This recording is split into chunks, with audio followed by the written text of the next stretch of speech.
Broadcasting live from the moon and back, this is The Coin Chat, the most trusted voice for all things cryptocurrency. Each week we dissect an important issue and cut through the noise and misinformation out there in the world of blockchain, cryptocurrency, and ICOs, capturing the facts that truly matter to you that will give you an edge in this fast-moving emerging market. The who, what, where, when, and how of what you need to know in crypto to get ahead so you don't get left behind. Now here are your co-hosts, financial and crypto experts Yuri Cataldo and Steve Good. Hey, this is Steve Good on the Coin Chat with Yuri Cataldo, and we are joined today by a very special guest, Jonas Rubel, who's the managing director or the regional head for not Zencash, I'm sorry, it is Horizen. I knew I was going to make a mess of that. You've already botched this. I've already botched it. We're like 30 seconds in. Like I know, it didn't take long. Well, listen, people know who Zencash is. We're now called Horizen. Horizen, there you go. Horizen for the rest of the show. So there you go. So Jonas, welcome to the show. Lots of things to talk about. So welcome. Thank you very much. Thanks for having me. Very yeah. So first off today, we of course the reason we're doing this episode in part is because we have a major announcement from Horizen, which I'll leave it with you to tell everybody what's happening. It's really exciting. So over to you. Tell us what's happening in Horizen.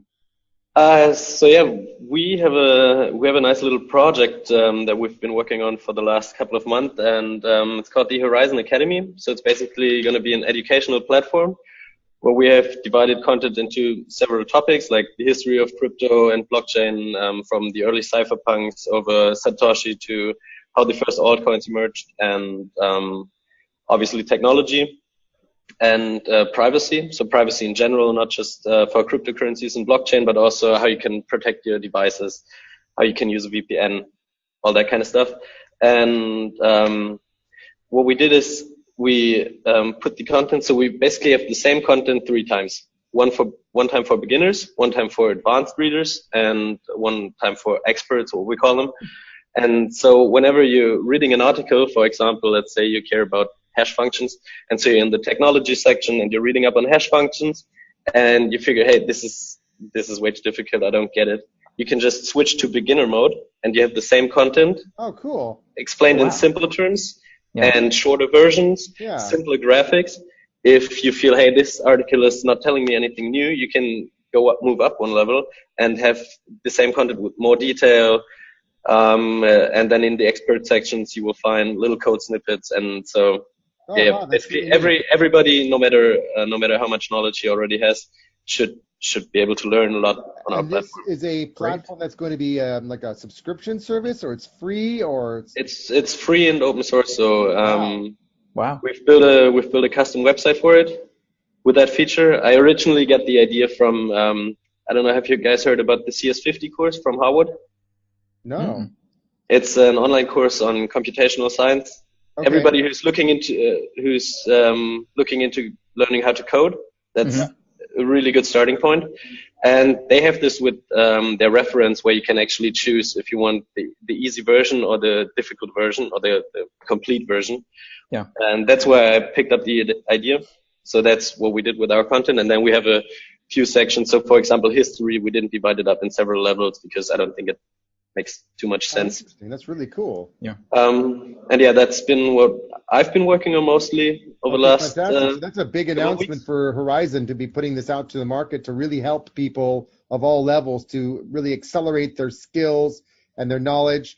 Now, how do people that want to check out the Academy find it? So we'll put the link down below in the description for YouTube. But those who are listening on Spotify or Alexa or Apple or other channels, just want to tell us what the URL is, and I'll also flash it up on the screen. You can just find it via our main website, so horizen.global, and there's going to be a link on top. It's integrated in our regular website, and from the Academy web, it's just basically another subpage. Got it. So it should be easy to find for everybody. Horizen is HORIZEN or ZEN, depending on where you are in the world. .global, which is global. And from the top now, there will be a new academy so people can find it, which is, of course, there now. So that's fantastic. That's really, really cool. Okay, great. And what's also what I'm actually pretty proud of is that we got quite motivated team members. And so we will launch with English only. but we are quite advanced on Chinese, French, German. Spanish is a little slower, but we're getting there. So at if least you want to learn Chinese, you can just check out the Horizen website and learn Chinese blockchain starting tomorrow. Yeah, I mean, the guy no better way to learn than right now. Yeah. The guy that does the translations always submits the articles, and then I look at them once in a while, and I just figure, okay. I trust him. And it's short as well. So like that much of a paragraph gets down to like one line, and I'm like, are you sure everything is included in there? But I mean, yeah, he'll be fine, cool. I guess. So okay, great. So if we shift gears a little bit and we talk about, Jonas, the crypto blockchain privacy guy, I think Jürgen and I would love to ask some questions just about who you are and how you got into this. Yeah, sure. So I actually come from a whole different background. I studied chemistry before that. And it was during the last exams of my studies that I came across Bitcoin for the second time in my life. Actually, I heard about it in 2013, but didn't really follow up on it. And then this time I decided, well, I now want to understand what this is all about and how it works. And so yeah, I started digging, and then I kind of fell down the rabbit hole and followed it even further. And then I came across, back in the day, Zencash. And I met Arno Pfefferling, which is the European lead, at a conference in Germany. And I talked to him about if they could use any help, if it was just, at this point, the website was only available in English, or at least not in German. And if they could need any help with that or with white paper translation whatsoever. And so we stayed in contact, and shortly after, in April 18, I joined the team. Officially, I'm the country representative for Austria, Liechtenstein, Switzerland. And so I've been to quite a few conferences, but then it didn't take too long when until I found the folder in our G drive called Zen Academy, and it was empty. And I thought, well, this sounds interesting. I also work for the university as well, so I'm a lecturer on the side, and so I kind of have an affinity to education. Great. So I just started asking around who'd be interested in picking up that project again, and then over the summer we kind of sharpened the profile a little bit, and then after summer I started putting together content, and not just me, also the team. I have a graphic designer that's working on it, and the web developer obviously building the website. So yeah, that was how I got from not in crypto to today. Wow, interesting. Very cool. Yeah. So okay, so now let's talk about Horizen and what privacy is, because I know there's a lot of different privacy coins out there. There's probably more than there's more than we need. Are there more? That's a question. Are there more privacy coins than we actually need out there right now? Yeah, probably. I mean, I don't know. I don't have an exact count of how many projects consider themselves to be privacy coins. I mean, the best known ones, we already talked about them before we started recording. You name them. There's a bunch. We don't have to name your competitors on this episode, but maybe you could give us some examples of what the differences are for those who don't really understand what privacy coins are, other than it keeps you private. What distinguishes these projects at some sort of a high level that gives people an appreciation of the differences? So I think the easiest way to separate them is the approach they're using, or the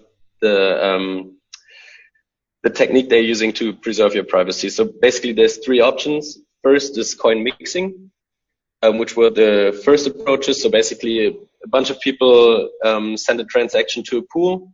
The different UTXOs get mixed and then get redistributed to their destination. But the thing is, for example, if I want to do a really large transaction, it's quite easy to link my input to the output, and then the whole procedure is basically irrelevant again. And then the next iteration of this mixing was that everybody can only throw the same denomination in the pool. So everybody has to throw 0.1 Bitcoin in there, something like that. But with advanced data analysis, it became feasible to break that privacy again. And also, it's not very often that you have a bunch of people wanting to use that service at the same time. So then there needs to be kind of a liquidity provider that throws in like fake transactions in there, so your transaction has something to get mixed with in the first place. I see. Right. Otherwise, it's so obvious who's and what's what. Right. I can be mistaken with this one, but I'm like 99% sure.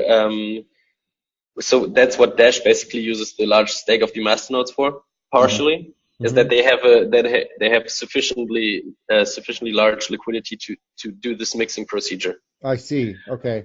Interesting. So, and then there's a second approach. That's what Monero uses. It's based on ring signatures, or with Monero, it's actually ring CT, which is an advancement of that. And basically what you can do is you have a group of people, and basically all of them sign a transaction. And in the end, an observer can say one of those people definitely signed a transaction and it is valid, but I can't tell you which one of the group it was. Right. Well, that's certainly private, yeah. Only you know where it came from, but no one else does. Exactly. There's this, in the original white paper that introduced ring signatures, they introduced it with the White House dilemma. If there's a bunch of high-ranking officials that want to leak some information that the public should know, then they could create a ring signature, and the public would know it was definitely one of these high-ranking officials, but they couldn't tell which one exactly it was. Kind of like the article that was written about whistleblowers Trump, and right? And no one knew. Sorry? Well, there was an article that came out about Trump that was in like some major publication, and they knew it was from somebody in the inner circle, but no one knew who it was. So what you're describing is the same kind of scenario, right? Yeah, and I mean, this was introduced a couple of years back, so that was definitely before Trump. Becoming more relevant now, but that's a whole different story. And then the third option is zero knowledge proofs. And there's like a special flavor of zero knowledge proof, which are ZK snarks. That's what we are using. And basically what they allow you is to prove to a verifier that you know something without revealing that knowledge. So there's also a nice analogy. Imagine there's two people sitting at a table, and you're blindfolded, and I give you two balls. They're the same size, same weight, same everything. So you can't feel a difference. And I'm telling you, these two balls are of two different colors. And now I want to prove that statement to you without telling you, hey, they're different colors. So what I do, tell you, hey, put both balls under the table. Now show me one. Put this one back under the table, and now show me one, either the same or the different one, but don't tell me. And because I can see the different colors, the next ball you show me, I can tell you with certainty that this is the same ball or that's a different ball. Well, the first time you won't know if I was lucky, because it was a 50-50% chance. But if we repeat this game like 10 times, then the chance of me getting it right just by luck every time is down to 1 in 1,000. If we repeated that game a couple more times, you could be fairly certain that these balls are indeed of different color, although you've never seen them, and I never told you which one they were. Yeah. I think that's the coolest analogy to explain what zero knowledge is. So you're using like a marker basically that's within the transaction so that you can verify it somehow. Exactly. So basically what we do is we provide a proof to the blockchain, hey, if we were to show you the details of this transaction, you would consider it to be valid, but we're not showing you the details. That's what a zero knowledge proof does. Oh my God. Sure. That's I mean, if you want to really get into the nitty gritty math behind it, there's not very many people that can verify it and understand it, but it works. And I mean, zero knowledge proofs have been known way before blockchain. So like the mathematical concept itself has been known for a while. It's just, there was no proper use case for it. Yeah. And they are computationally quite difficult to produce. So it takes quite a bit of work for your computer to create such a proof. Wow. Sure. But yeah, that's the three classes of privacy that you're working with. And the other example, so yeah, Zcash obviously implemented zero knowledge proofs first. Then you had Z Classic, both have a different model for the founders reward. And then finally we wanted to, so the initial intent of our co-founders was to Dashify Z Classic, because they have the treasury model that can fund community proposals, and that was the main objective to spin off their own project with zero knowledge proofs.